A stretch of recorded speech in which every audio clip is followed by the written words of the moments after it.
அஜிங்கர் ரஹானே ஒரு super 159 runs அடிச்சிருக்காரு against Chhattisgarh இந்த ஒரு ரஞ்சி ட்ராஃபி 2025-26 சீசனோட ரவுண்ட் 2ல. ஓகேங்களா, அடிச்சு முடிச்சுட்டு ஒரு முக்கியமான ஒரு விஷயம் ஆக்சுவலா சொல்லியிருக்காரு மக்களே.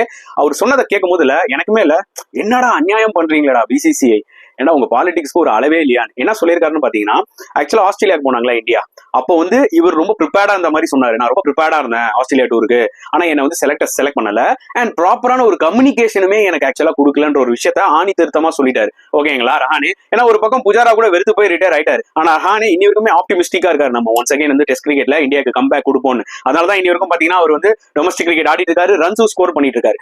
எனக்கு என்ன ரொம்ப வருத்தமா இருக்குன்னா, ரஹானே மாதிரி ஒரு எக்ஸ்பீரியன்ஸ் பிளேயருக்கு இந்த நிலைமை, மத்தவங்க நிலைமை எல்லாம் யோசிச்சு பாருங்களேன். ஏன்னா ரஹானே எல்லாம் ஆஸ்திரேலியால போய் ஒரு பிஜிடி சீரிஸ் வின் பண்ணி கொடுத்திருக்காரு as a கேப்டனா.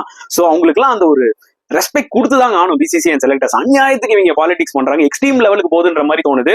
பட் ரஹானேவோட அந்த ஒரு விடாமுயற்சி கண்டிப்பா நான் அப்ரிஷியேட் பண்ணுவேன். சான்ஸ் கிடைக்குமான்னு தான் தெரியல மக்களே.